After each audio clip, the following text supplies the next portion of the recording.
Yes, indeed. Ooh-wee. Boy, Land and Boss, man. Land and Boss. Bro, before we get started, man, let's go ahead and tell them what happened yesterday, bro.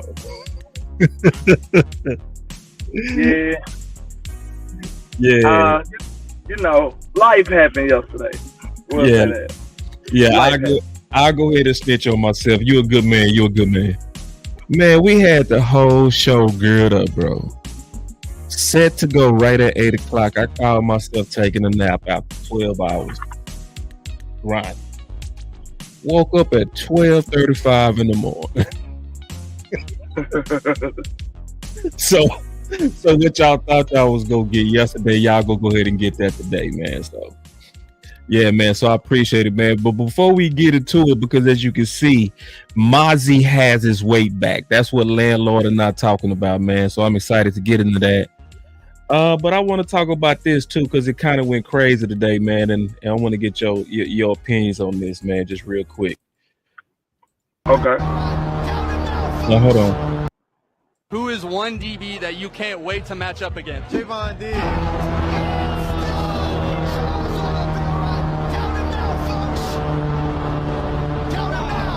I can't wait. Shout out to Loud Nation, man. Shout out to Loud Nation. This came courtesy of nothing but the best Loud Nation. You know he does the best work, don't you? Yeah, he went in on that. He went all the way in.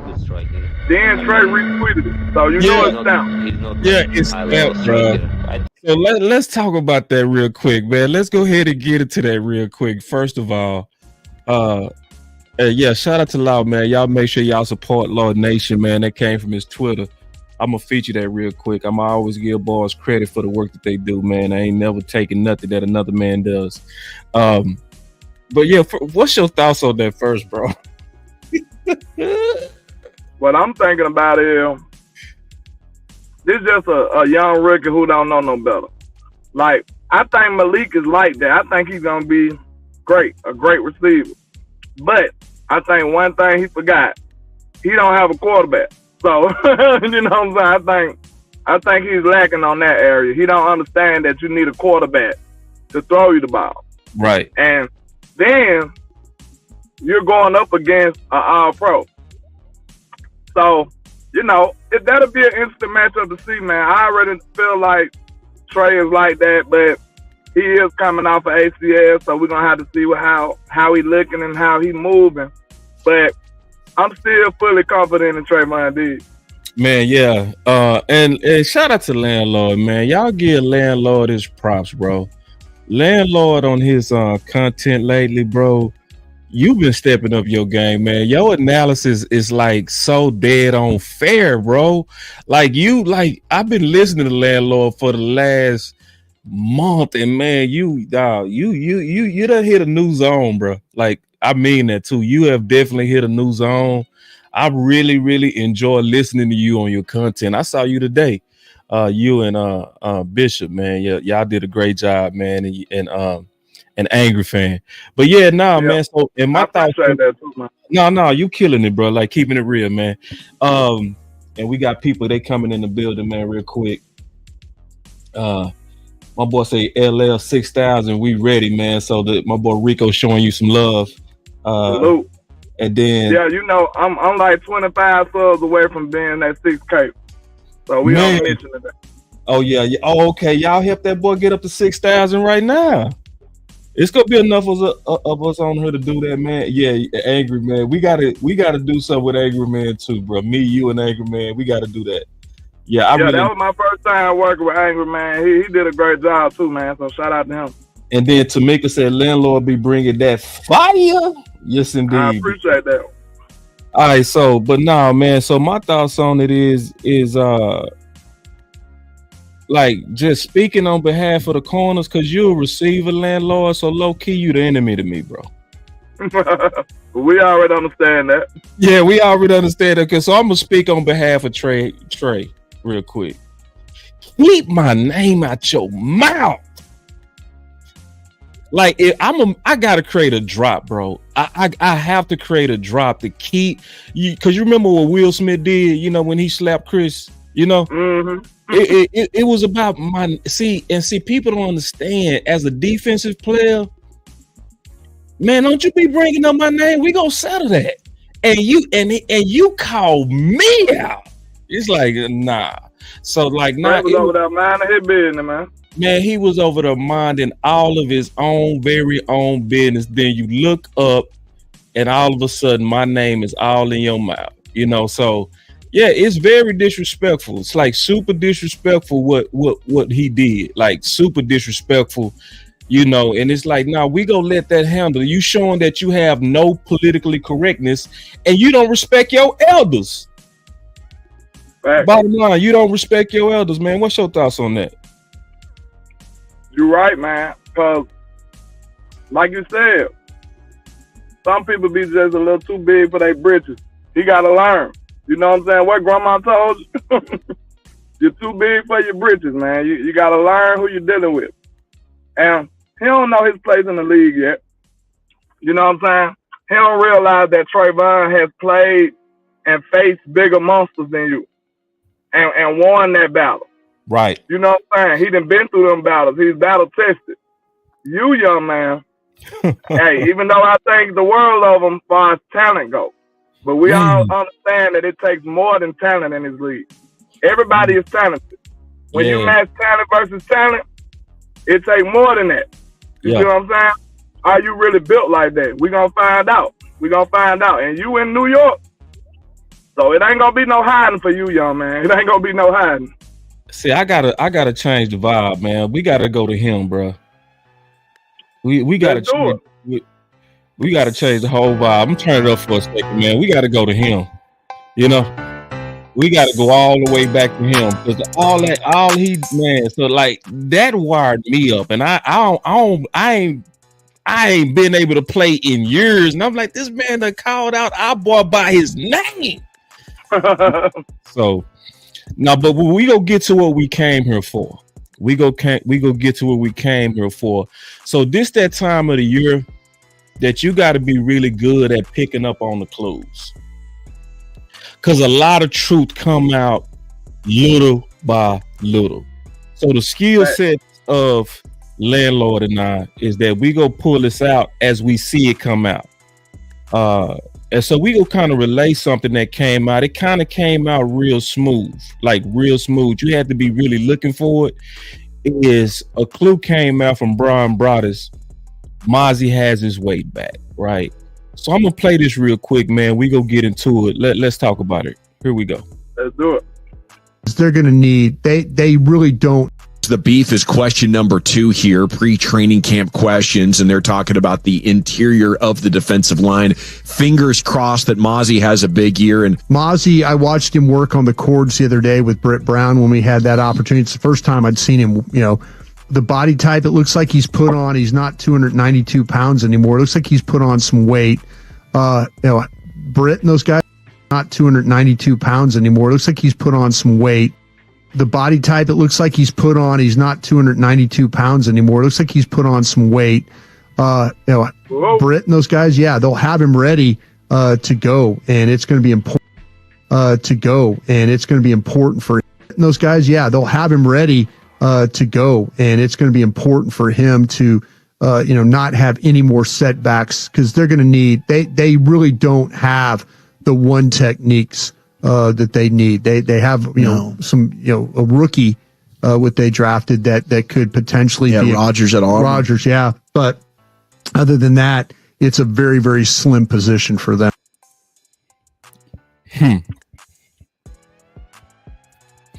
Go ahead and go, big dog. I know you got some on that. I mean, all I can say is we gonna see. You know what I'm saying? He pretty much got, what can you say, trial by fire last year. They threw him out there, and you know what I'm saying, some people threw him around that time. But he realized what his play weight need to be, what his strength need to be. See, Mazi's whole game at Michigan was pretty much strength.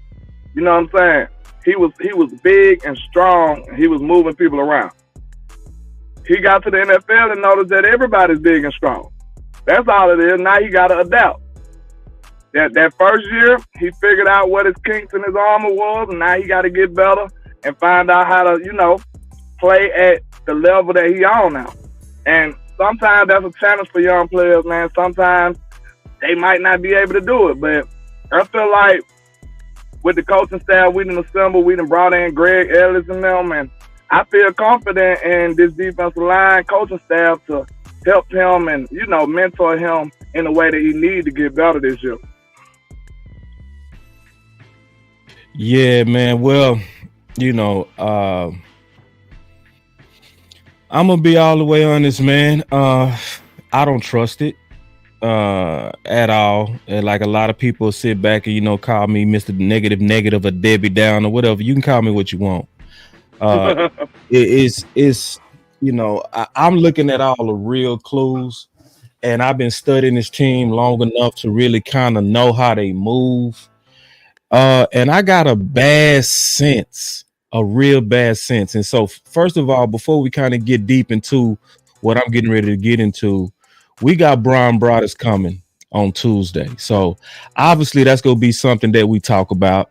We going to definitely talk about this on the Final Word, because he's the gift giver. He's the gift bearer. Like, he's the guy that really lets the stuff all the way out the bag, so this is one of the things that we go talk about is this Mazi has his way back, which he let out, and some more things. And so y'all keep that on the calendar. We also got Chill coming 2 weeks from now. We got Michael Gilkin coming 3 weeks from now.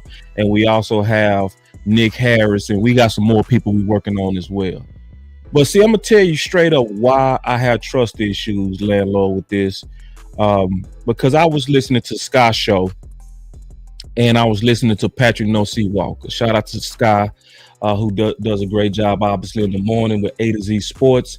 I'm going to play this clip from Patrick No-C, and then we go get into it, and we go really discuss this real quick, man. And I want to really, really get your thoughts on this. Here we go. Let's do it. You're going to have to give a defensive lineman a couple of years before they really start wrecking shop. No, that's all fair, and that's why it's a great question, and maybe we'll get some more answers as we move forward, because you talk about the guys that they aren't signing. You mentioned running backs. I'm surprised they are not signing or working out a defensive tackle. That still baffles me, and I know it's a bunch of time, Pat, but that one there, it just has my head exploding. Yeah, and I understand that 100%, and I think they first want to see, what Mazi Smith and what the Mazi Smith Justin Rogers combo looks like in training camp. So a lot of this, the Mazi Smith Justin Rogers combo, what Mazi Smith %, and I think they first want to see, what Mazi Smith and what the Mazi Smith Justin Rogers combo looks like. And I think they first want to see, what Mazi Smith and what the Mazi Smith Justin Rogers combo looks like. Yeah, and I understand that 100%. And I think they first want to see, what Mazi Smith and what the Mazi Smith Justin Rogers combo looks like in training camp. So a lot of this is kind of play it by ear. Yikes. That's scary, boss. That's scary. So they said, Justin Rogers and who? Mazi and who? Combo. They say they want to see what it look like, but he also made it clear that's what he thinks. He didn't report that. That's his gut feeling. I mean, is it really a gut feeling when we clearly seen in their action that they haven't addressed it? And look what they've been shopping. And see, we've been talking about this, bruh.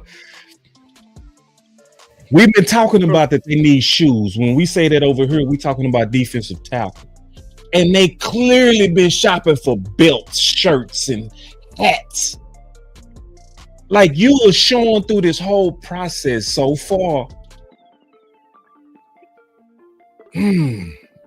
Man, Land, I see, man, and see, so when I see Mazi has his way back, and then when I heard what Bryan Brouddus said, and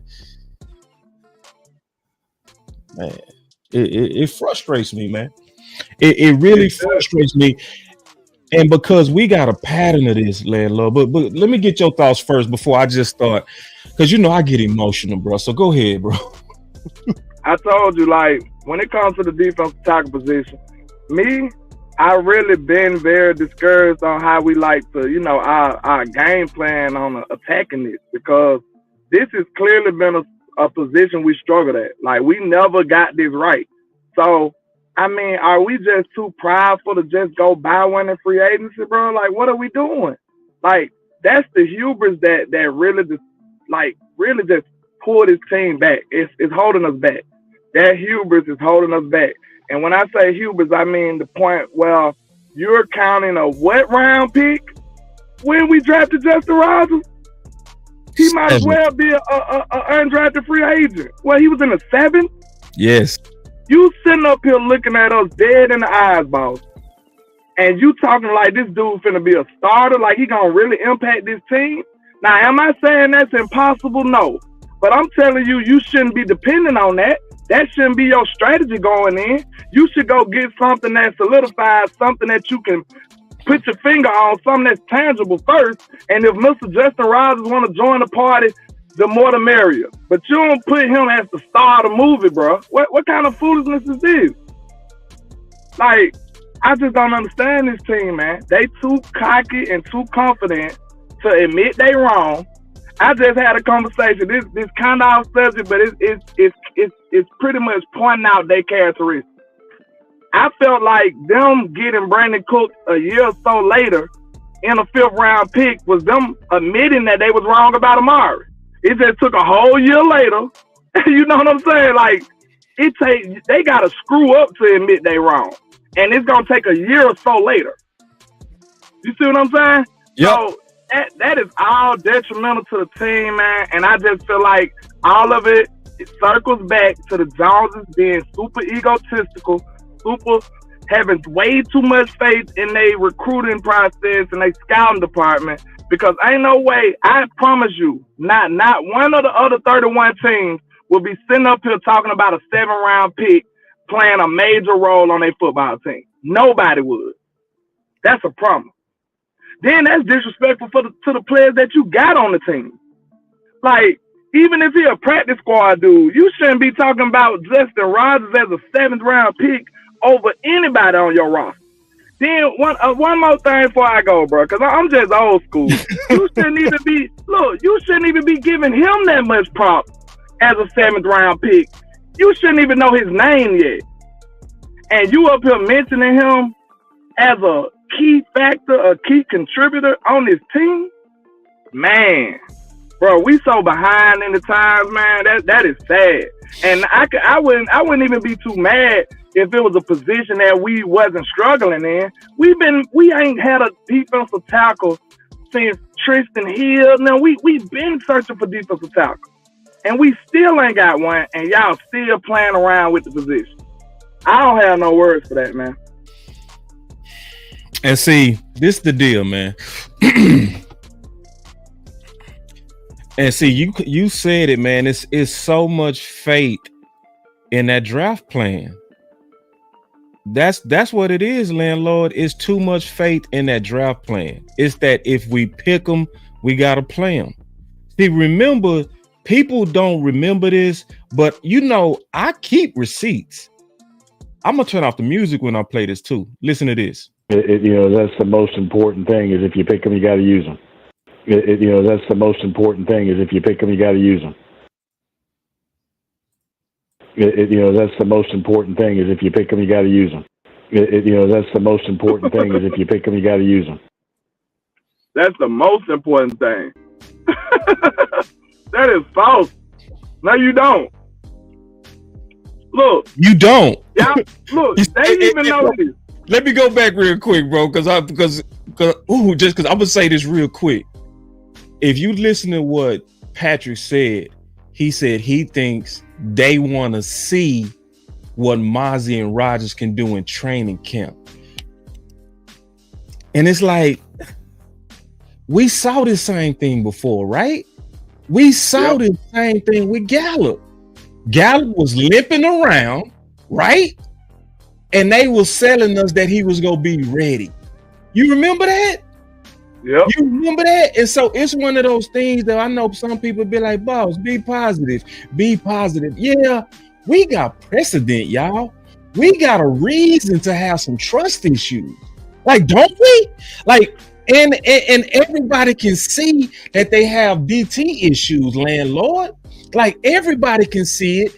They even see it to the point to where Bryan Brouddus brought out on Vox show when they was doing the combo show that they were so lean at DT that they started wasting the reps of kneeling, putting kneeling at the 3 tech because they just didn't have enough bodies for minicamp and for OTAs. Like, land. Malpractice. Yeah, man. Oh, we got a super chat. He said, if you pick them, you got to use them. Yeah, I thumb on the scale. Thank you, B Bird. Can you talk about that, land, please? If you pick them, you got to use them. It's so ridiculous. Because think about this. How many players have we picked and didn't use? like I don't know how they play with us like this, man. That's why it's a blessing y'all got content creators who's going to think this out. And we're going to sit you down and we're going to talk about this. Because there's no way you can make this as a passable excuse or a comment. You got to use them. We drafted Calvin Joseph. Did we use him? We drafted Matt Waletzko. Did we use him? We drafted. We got Josh Ball on the team. Did we use him? No. We drafted Schoonmaker. Did we use him? No. We drafted. We got all kind of players on this football team who we don't use and don't plan on using. We drafted Nashawn Wright. How many times you seen him on the field? That is a ridiculous statement. Yeah, I think it's a great opportunity. Should be ridiculed. Like, so just get them, boss. I know you angry too. Go ahead. Well, it's more so really trying to sound the alarm. That's the job that I feel like we doing as new media content creators. Because a lot of people want to press us to be positive, to be, just get behind them and just use your positive energy to get them over the hump, right? Use your faith and belief in blindly trusting everything that they do with no critiques. That's going to get them over the hump. And I don't believe that's going to get them over the hump. I think it's going to take pressure, showing them that we are clearly aware of some of these strategies that they continue to double down on. And as you double down on this is the definition of insanity, where you keep doing the same thing and you expecting a totally different result. And it's like, so do I sound negative? Maybe. But that's not my goal. My goal is to say, hey, y'all, we should maybe join our voices on this, showing that we frustrated at this, that we still waiting on a 1 tech now. Now, y'all promised it was going to be by training camp, but it's looking like that y'all not going to keep that promise because, see, you've been telling me that you go get them shoes, but you staying at the hat store. You ain't walked in Champs yet. You ain't even walked in Foot Locker and the mall finna close, landlord. Like, at some point, I'm gonna start getting frustrated that you're not keeping your promise on these shoes. Let me show you one more thing real quick, man. Because a lot of people got to understand that this philosophy is a very, very, very, very real thing. Listen to this. I'm gonna turn off this music and everything. Listen. Y'all listen to this. Yeah, I think it's a great opportunity for these young people, whether it's the draft, coming in here without having, which we've done at times in the past when we obviously brought in a Cooks and you bring in a Gilmore. It makes it hard for some of these guys to come in and play and beat those guys out. It makes it hard for some of these guys to come in and play and beat those guys out. It makes it hard for some of these guys to come in and play and beat those guys. It makes it hard for some of these guys to come in and play and beat those guys out, obviously. Yeah. I don't know, man. I had some technical difficulties real quick. No, that was me. I did that. My bad. Okay. What I missed? Oh, I was playing the clip where Stephen Jones was basically saying people like Gilmore and Cooks makes it hard for these young guys to go beat them out. And I was basically showing with that clip his mind state, that he don't look at free agents as opportunities to improve. He look at them as progress stoppers for the young guys. Yeah, that's a flaw. Because at the same time, I get it. It's some players who deserve a shot. And sometimes you do get better by subtraction. Because, like, I give them their props. A lot of people, we was high on Ferg, but we wasn't 1,000% sure because he hadn't done it yet. Like, you can project whatever you want to project. But if he hadn't done it, we can't say it's a fact yet. But they shared the fat of Dalton Schultz, betted on Ferg, and it worked out wonderful. They tried the same thing with Tony Pollard. Didn't work out so well to me. You know what I'm saying? So it's always a risk. They feel like a part of their philosophy is that they can develop tracks sometimes. And it's true sometimes, but you should be able to recognize the points where you need to get better at, though, where you need to invest at. We don't even recognize those places. Like, we just feel like anybody that we throw in there, anybody that we selected, anybody that we signed from an undrafted free agent, they all are real players that deserve an opportunity. And I just can't say that. Some of these guys just, warm bodies to fill a role or to make up the practice squad. Like, everybody just don't deserve an opportunity. They should be earning one. So, you know what I'm saying? If you look at some of these players, what have they done to earn an opportunity? What has Justin Rogers earned already to be getting mentioned? Nothing. He couldn't have did much. He just in a needed position. And that right there let you know that they being irresponsible. Right. They being irresponsible because you putting way too much stock into training camp, just like my boy Mafia said. Shout out to him with the super chat. He said, you shouldn't give training camp that much importance either. I prefer a game/battle-tested proven player. And that's exactly right there. No. You shouldn't put that much stock into no training camp, man. Yeah. We've seen training camp darlings come to preseason and not work out. Remember Mr. Eric Scott Jr.?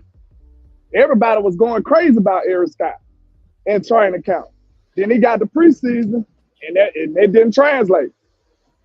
So, yeah. It's one of those things when it work. But the problem is when it don't work, you keep forcing it. That's the problem. Like, I think Will McClay does a great job of bringing in people as backups, like not backup as competition, like especially when they bringing in the former greats like Conley, right? Like they brought in Noah last year, like they brought in Evans last year, guys that can really be some competition, right? But when you're looking at these guys as potential progress stoppers to your young guys, when it's not working and you keep forcing it, that's what make you have holes on your team that's self-inflicted. So because you treated Evans in a way to where he was expendable and decided to get rid of him over some petty marijuana that's in the process of probably being totally decriminalized all over Texas, then you go up against Green Bay and guess what? You get hit in the mouth. So it's like this stuff keep coming back on us. So when I look at Mazi and I see the fact that, or hearing the fact that, yeah, he might be having his weight come back, obviously I'm excited about that. I do believe in him by year 3, but I think you asking too much where you trying to make it all happen by year 2. It's almost like too much going on, putting the weight back on him. No shoulder mean no bench pressing in the offseason, likely, or not even at a big level. Obviously, right? Because how you gonna work on your strength if you ain't got the shoulder to lift weights off your chest? And you're gonna be bench pressing for 17 games, guards and centers off of you. But how you gonna be the best you can be when you couldn't even have the best off season just based on your shoulder? But you saying you want to see what he can do? in training camp. Yeah. So so he gonna be pretty much, instead of getting stronger and getting more prepared for the position, he gonna be more than likely recovering the whole summer. So that's gonna have you in a step back in the process by default. Yeah. Just like Schoonmaker. Instead of getting better, they gotta recruit. I mean, they gotta recover. So that's a whole nother step. You can't get better while you recovering. Like, you just can't. You gotta recover first, then work towards getting better. Now, you hear stuff about mental reps and stuff. That's true, but it ain't that like real reps. You see what I'm saying? Like, you need real reps. So I don't know, man. Like I said, this 2023 draft class, if we pulled every one of us in the dark room and asked us that question, how did you feel about this draft? I ain't gonna tell nobody. And I think everybody would be like, I wasn't too fond of it. Most people, I feel like they would say that if they gonna be honest. And it just roared its ugly head at the wrong time last year. We got nothing out of them guys, bro. We got nothing. TJ Bass was the most productive rookie on this team. TJ Bass. And he was undrafted. So what that tell you about your draft class? Not to say that this is the end of the road for them. Not to say that they will never become good players. Not to say that we wasted picks on them. But I'm talking about when we break it down to their production or their impact on last season, it's no case to be made in their favor. It's just not. It's just not. So real quick, man, we got another super chat from Mafia Beast. He said they looking at it all wrong. They not progress stoppers. They are teachers and motivators. Make them earn that spot. 100, man. You killing it. Fantastic super chat, man. And that's what we saying. So let's pivot this to some solutions, right? Let's pivot this to some solutions. What's the answer, Land? To which one? Just to obviously what Patrick was talking about and waiting to see what's gonna happen with Rogers and Mazi. Like, what can they do? What can we do? Like, what are some things that we can do or whatever? Just like, what's some just answers? I want to kind of, and not just talking about the problem, like what's some solutions? Well, first, a solution would be at defensive tackle would be to go find you somebody. Like, go buy you a veteran. You let Calais Campbell go, he would have been a great player for this team, even though he's long in the tooth. That man been old for about 10 seasons, and he's still been productive. What would have changed in Dallas? Especially a beggar. Beggars can't be choosers, right? You begging. You might have would have had to take somebody with a couple of flaws on their resume or, a couple of notches down. Somebody that's old or somebody that was hurt or somebody that had some behavior issues. Like, who cares about that when you're a beggar? Like, you can't tell nobody that you don't eat turkey when I'm giving you a sandwich and you hungry. you have to just say, okay, thanks for the sandwich. So we sitting up here just looking at everybody just handle their business. All I'm saying is, first and foremost, we need to go address the defensive tackle situation. Go get a veteran and throw him in the room. Now, it's late in the game, but we are so thin at defensive tackle. It's probably still people out there that's better than us right now. That's better than the people we got in the room right now. It's no doubt. We need to go grab one of those guys and then training camp come along, let them compete. Instead of using Justin Rogers like he already a proven commodity. I think that's a mistake. Let him be additional if he do come along and shock the world. Let him be additional. Don't make him, let him be a fifth wheel instead of the wheel you depending on the road to hit the road with. You see what I'm saying? Let him be something just in case. That's one solution right there. And another solution is, like we said, it's very hard. It probably will never happen, but please just keep the politics down to a minimum, man. I feel like we'll be a much better team if we just played the players who deserve to play. Give them the right minutes. But I just don't know how we can, campaign for that to happen. But we need very little politics, especially when we letting anybody get a shot. Like, what's the use if we letting anybody get a shot? All the undrafted free agents, all the late round picks, we giving them a shot, but at the same time, we still being political when it comes to play time. Like, that defeats the purpose. If you're going to take swings at these UFL players and these UDFAs and stuff, at least take the politics out and let the best man win. That defeats the whole purpose to me. I love your solutions, man. Let me see if I can add some more to it. I think as a fan base, we do got to realize that our voice really do matter. Like, if we just sat here and complained, then landlord or now are no good to anybody. But if we organize our voices, right, we show the evidence of this, put this type of stuff out there, share this type of content, put commentary on this type of content. A lot of people, the problem, landlord, is a lot of us really don't think we matter.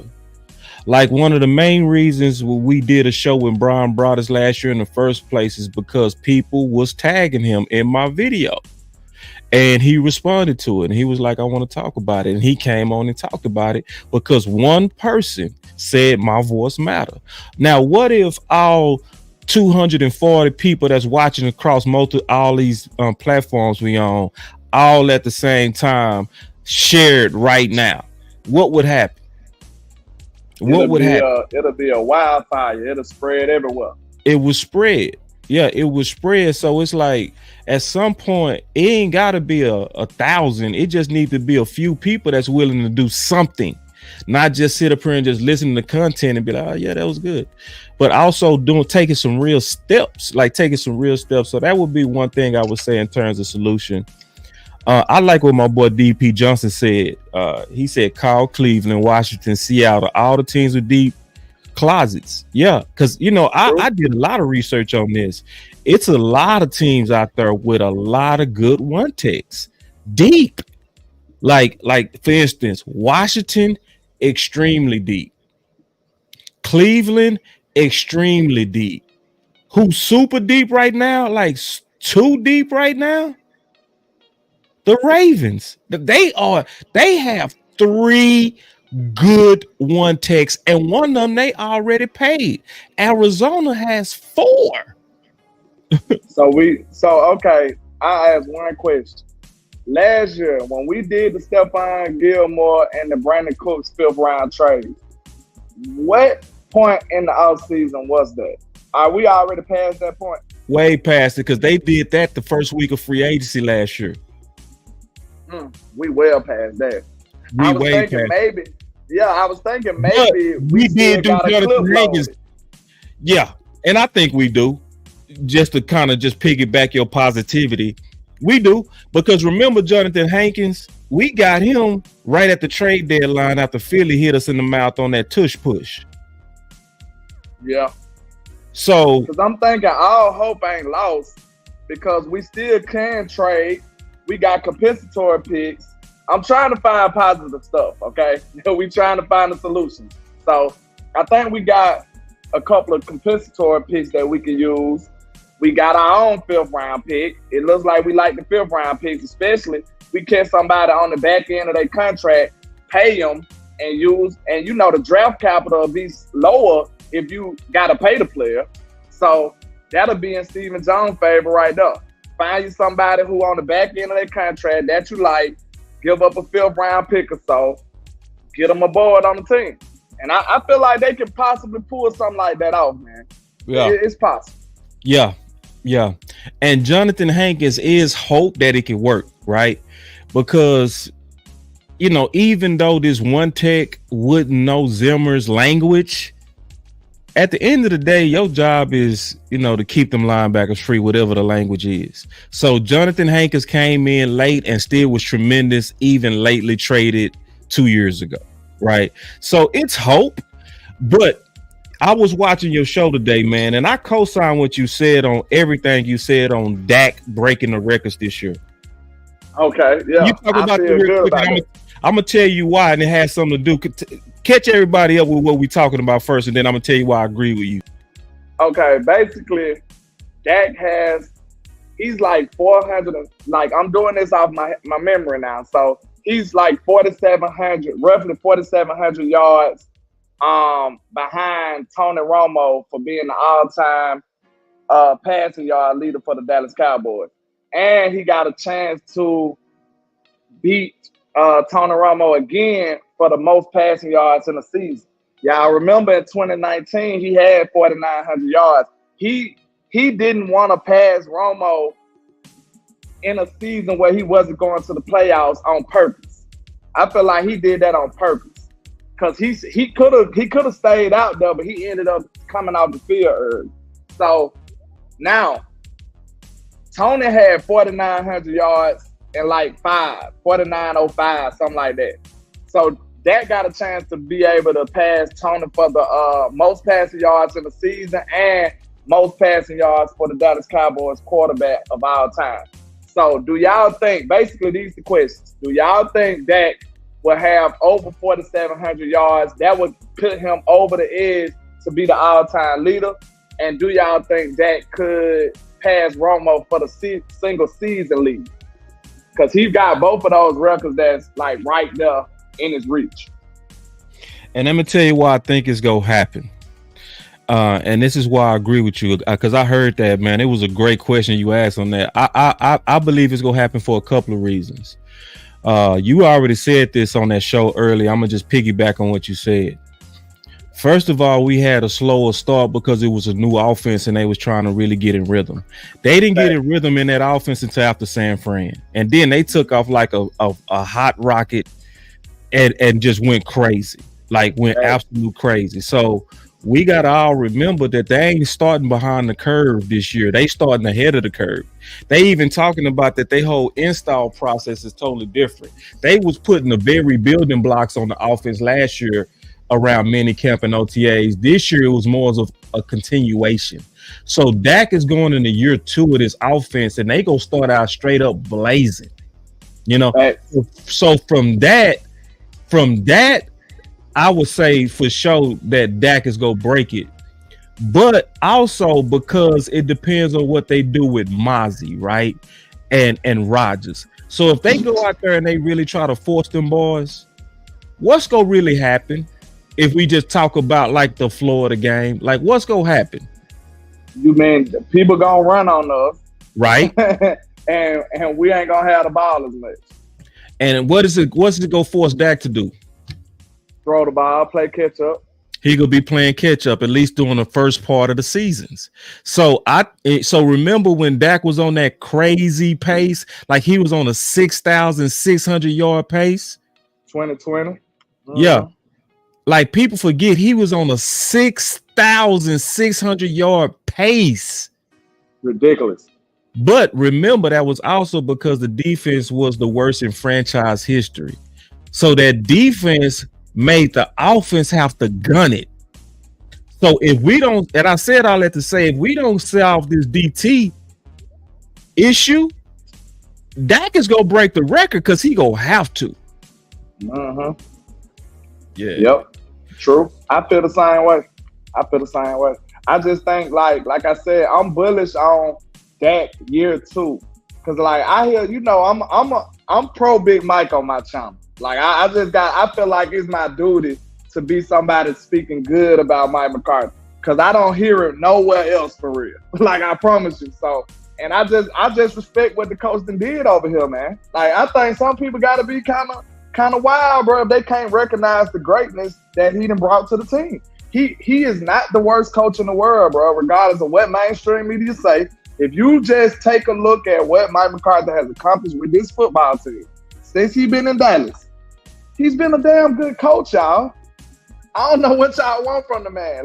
We don't blame one player or one. We already know the reason why we're not getting to the promised land. So how you gonna sit up and then come back at the same time and say it's Mike McCarthy's fault? Bro, we know what type of environment he's dealing with. We know how he got to maneuver in the underworld realm of the Dallas Cowboys. This man been doing it magnificent. To be honest, he got rid of Kellen Moore for you. He should be praised for that alone. to get Kellen Moore out of here. He should be praised like he should be praised like he the Messiah, man. Like for that alone, for that alone, man. And then next time, you know, I just seen when I did the replay on one of them interviews on my channel, I noticed that I was already saying, I said these words specifically, boss. That's why them rebrinds and them retro shows are very important. They are. I said these words verbatim. I said Mike McCarthy is going to get the best out of Dak Prescott. I promise the guy. I said those words exactly. And what he did in 2023. Got absolutely the best out of Dak Prescott. Literally everything we wanted to see, we started seeing. Like, Dak run. How long was we saying that? But from that 2.5, Kellen Moore had this man legs gone. And the 2.5, you do a good job of explaining the 2.5. I'm gonna explain the 2.5, see if I can do it like you. So the play's supposed to be already decided within 2.5 seconds. After 2.5 seconds, it's considered a play breakdown. And so after the play breakdowns, they have a play breakdown and rules on what to do in the play breakdowns, even down to how Dak uses his legs. So what it did is it made Dak more decisive with his legs. So if the play breakdown after 2.5 and he see an opening under Mike McCarthy, he has carte blanche to go. You know, so it's one of those things that where all the things we've been begging for years, we saw it under Mike McCarthy. I think this is a quick way to say it too, boss. And Kellen Moore's system, the way he tried to use Dak Prescott, Dak literally had to go down with the ship on every play. Because listen, he had no other option. If the play didn't get the players open, Dak had no other options. He had to either throw the ball or it was an incompletion or something. With the 2.5 system, instead of trusting Kellen Moore's scheme or anybody's scheme, guess where Dak get the trust? His instincts. Yeah. He get to trust his instincts. And he been a master of those instincts since when? Mississippi State Dak. Yes. This man knows when to run the ball. He feels the presence to when to run the ball. And people sit up and talk about the O-line play we had. Look at the way that Dak masterfully moved around in that pocket. I've seen some masterfully. Hold up. I really want to call some people out. I really do, but I don't want to start no war on YouTube. But I promise you, I went back and looked at some people's evaluations of Dak Prescott from last year just to see how wrong they was. This is what I do in my spare time. Okay. I went back just to see how wrong they was. And one of these credible YouTubers that get thousands of views on they film sessions and all of that, not in our circle. He's an outsider, so we say. But listen, he went up there and said that Dak had no pocket awareness. He was a statue. He couldn't do this. He couldn't do that. And he's evaluating Kellen Moore Dak. Now look and see what Dak did when he got the 2.5 system. Man, Dak hardly was ever getting sacked. And our O-line wasn't talking about too much of nothing last year. You know that. Dak was masterful in that. Tell pocket, the truth. bro. Don't y'all want Landlord to be messy and reveal it? Don't y'all? Because I sure do. I asked you afterwards though, but I ain't gonna lie to you in the back chat. I ain't gonna lie to you, bro. That dude said that Dak Prescott was he had no pocket awareness. He said his footwork was bad in the pocket, and he was not manipulating the pocket well. He was not moving in the pocket well. He said stuff like that. And he just didn't understand that most of that stuff was tied to the footwork and the scheme that Kellen Moore was running. And did you see what the first thing that Mike McCarthy said when he came back? What was it, boss? Mike said, "Oh, his footwork is tied to the system." Exactly. He said that footwork is tied to the scheme. That's what he said. And look at that. All of a sudden, magically, Dak Prescott has footwork now. Dak Prescott has pocket awareness now. It's magically. Dak Prescott can magically. Just wow. That's some BS. I need some fairy sounds or something, about. Yeah, like we just magically appear. Figure out to get my sound effects back into this stuff. Hey, y'all hit that like button. The way that you hit that like button, man, is you got to press on your screen, right, and then hit that like that way, or you go see 3 dots at the top right hand corner. Hit that like, cause see, I'm telling y'all, man, I really more than ever love doing content.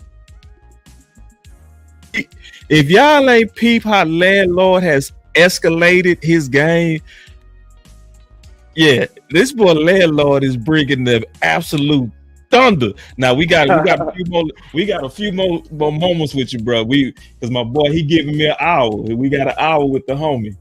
All right, Yes, so sir. I'm gonna break in one more thing for us real quick. Let's do it. Let me turn off this music real quick, because y'all got to listen to this. Here we go. Questions for you here while we wait for that intel to come in. We go to Blogging the Boys. Question number 1. What is the plan for Trey Lance, Brian? Some of the reports I'm hearing about his inaccuracies this many years since being drafted. It seems like a lost cause at this point. Tell me I'm wrong. Yeah. Wait. It seems like a lost cause. We'll start with that, and I'm going to put the hymn music on real quick.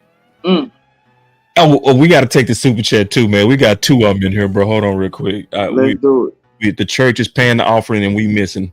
Salute to the people that's showing love and everybody that's tuned in, man. We appreciate y'all. The Mafia doing it all, man. It's Mafia. He said, what if Dak takes the record and Zeke joins the 10K yard club at the same time? They go still get hated on, to be honest. They go still. Stat padding. Yeah. Yeah, they go still find a way to twist it into nothing. It's zombie season. And then he also shot out another super chat where he said, these Dak haters are delusional. When we win, it's everyone but Dak. But when we lose, Dak's the only player on the team. Facts, bro. Facts. So it sounds like, honestly, bro, just listening to Bryan Brouddus and other people, man, because this ain't just coming from Bryan Brouddus. Trey Lance, if we looking at the practice and the reports, it's looking like that 4th rounder was a waste. That's terrible news, man. That's terrible news. Because at the very least, you would want to try to finesse a trade out of the equation or something. Like, I don't want Trey Lance to fail. You know what I'm saying? He's a Cowboy. So that's really not good news, you know what I'm saying, to me. But I'm looking at it like, Jerry did some irresponsible stuff, you know what I'm saying? Yeah. Jerry did some spontaneous stuff all of a sudden. So, I don't know, boss. Like, and I told you, I went into watching Trey Lance film mad at Dak. I was like, I got something for you, y'all, right, Dakota. I got something for you. I was mad, bro. So I went in there looking at Trey. I'm like, I'm looking for anything. I'm like, man, just show me a sign so I can come out here and bang on Dak. Man, I just didn't see it. Yeah. I came back appreciating Dak a little more. I'm going to just tell you the truth.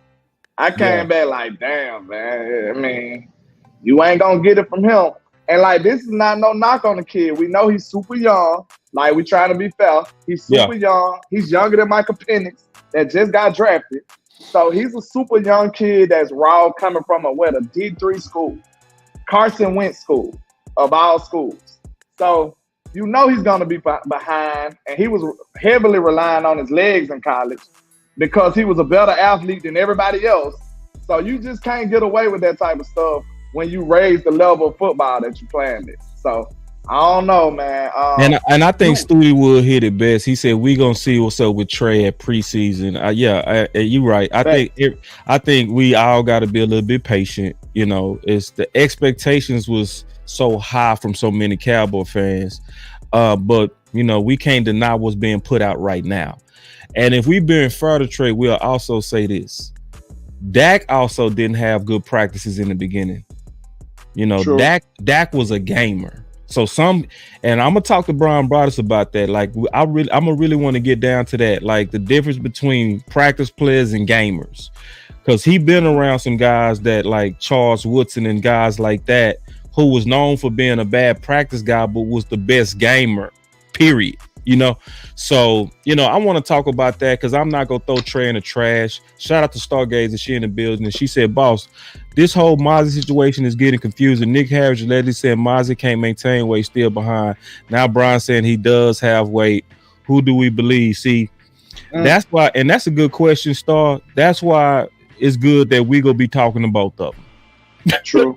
And see, we gonna ask that question. right? So, and thanks for bringing that out because I didn't even know that stuff. But we go bring that to the people. We go bring that so it can be clarified, and that's the thing. We get the privilege of being independent and asking the questions that some people might be scared to ask. It's just what it is. Let me continue this. Yeah, I did. My boy Rome in the building too, man. Cowboy fan talk. He said I called him when we first made the trade. He said, "Give me my fourth back." Yeah, it had a funny smell to it. It did, just because the fact that you didn't even talk to your scouts, you didn't even talk to Mike McCarthy, you didn't talk to the experts. So like, y'all moved totally independent of the people that really supposed to make the decision. So yeah, Rome, it always had a smell. We got another super chat, and I know you got to go in a minute, so I'm gonna get done with this interview, and then we go talk about that. But we had a super chat come. He said Jerry going to make Dak earn that contract or sign Trey. Dak got us to the NFC Championship, but we go different ways. I totally disagree with that. You know, it's because it ain't up to no one man to get a whole team to the NFC Championship. It don't work like that. And then if you saying we go different ways, where you go? You ain't gonna go to Trey. You ain't gonna go to Trey. Like, nah, it's no leverage with Trey. Like, even Bobby Bell said that Trey don't even look like he worth $20 million, which he basically saying he not looking like he a third of Dak. Think about that. So what I'm saying is, we understand that this wasn't a football move at all. Well, let's really think about this. How could it be a football move when he don't really even have tape out here like that? Like, this is not a football move. This is a projection, and I feel like it's evident now that it was all about leverage on Dak Prescott. Yep. That's all it was. It was leverage. And then you could tell, look at the timing of it. The timing of it, soon as Dak, that was like the first preseason game that was coming up. It was something significant. Because I remember Dak was on the interview when it happened. And then they was like, Dak, how you feel about them bringing in Trey Lance? And you could tell that Dak was annoyed. Yeah, he was. He wasn't like hating or scared. He was just annoyed. Like, really, this how they want to play with me? So we could tell that was on a significant day. And they let Will Greer go at the same time. And, you know, Dak was kind of close with Will. So, after he balled out. Yeah, and Will had a great game that last game.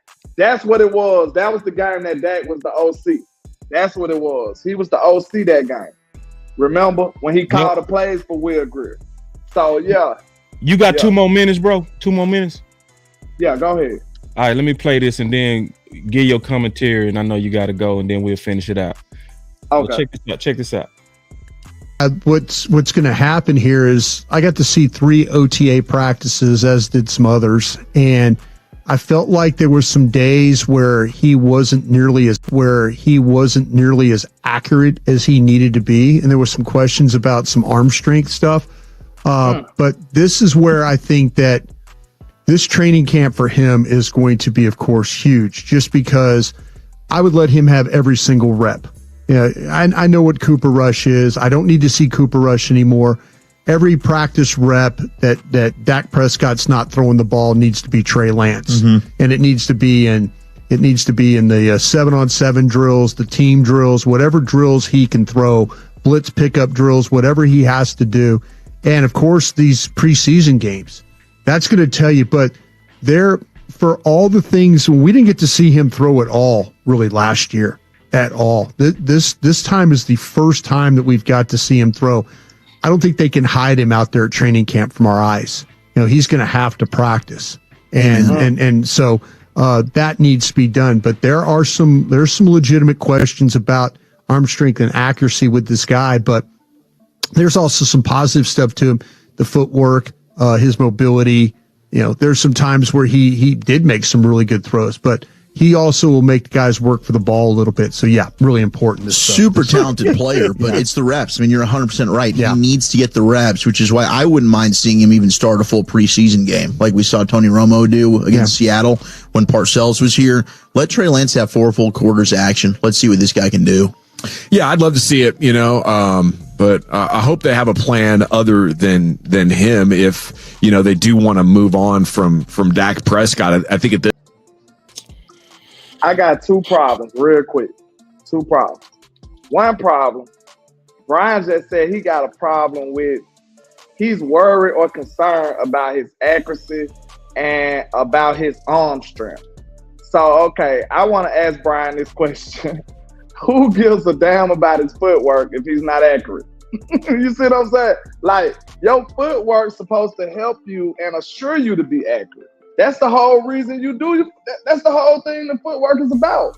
Like, you need your footwork to help you be routinely accurate. You see what I'm saying? The special quarterbacks can do it off platform. We know that. But your regular old quarterback that's in the league, they really need to be precise with their footwork, their shoulder. You know what I'm saying? They need to be very, very precise with that to be accurate on a consistent basis. So why would I care about his footwork being good if he's not accurate? That's what I want to ask. And one more thing. This right here tells us that we in a terrible position, right? Because why do Trey Lance need to be the person doing the practice reps? I thought we had to earn those. Ooh. See, I'm sorry, y'all. We be thinking too critically on here. Why do Trey Lance need the reps? He's supposed to earn the reps, right? Somebody let me know if I'm wrong, man. I just be thinking and rambling about these Cowboys, man. Y'all rock with your boy, Landlord from Alabama, man. Boss Land, the dopest show in the stratosphere, in the atmosphere, all of that good stuff, man. You know how we do it over here. Yeah, man. Peace out to my boy, man. He had to get out of here, man. Appreciate that, Landlord. I'm gonna close it out. To echo what my homie just said, I do have a problem, and I'm gonna talk to Bryan Brouddus about this when he come on the show Tuesday. Because I get the logic. We want to see as much Trey Lance as possible because we want to make sure that that fourth rounder wasn't wasted. I get that logic. I get it.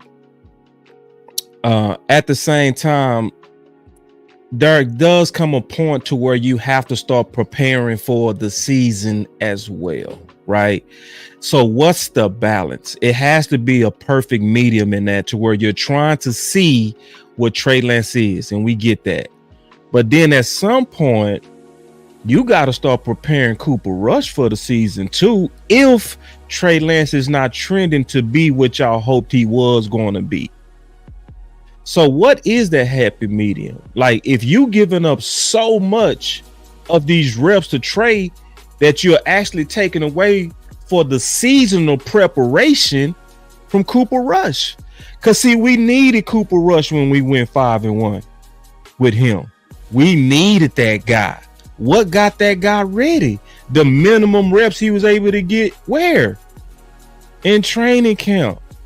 So, like, don't start, in my opinion, working so hard to figure out what Trey is that you forget it's a season you got to prepare for. So I'm gonna have that talk with Bryan Brouddus because I'm pretty sure he thinking the same, but I want to get the balance on that. So he go be in on Tuesday.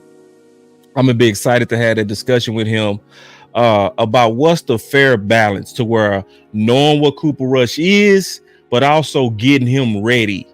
Or when do you figure out that we saw enough, man? And then obviously, man, my boy Landlord, man, y'all definitely, man, clap it up for the OG. You know, because I fell asleep yesterday. I already told y'all about that. That was extremely embarrassing. We had this exact same show ready to go yesterday, and I caught myself taking a nap, and I ain't wake up to like 5 hours later. But this is what I realized.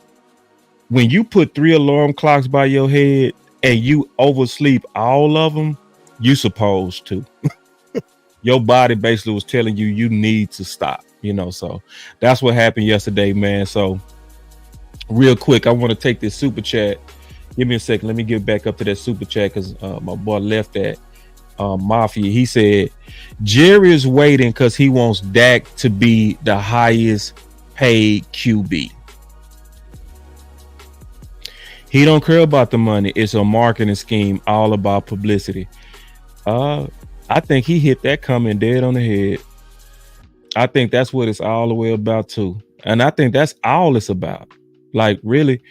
And this is why I echo that super chat and the best super chat of the whole show.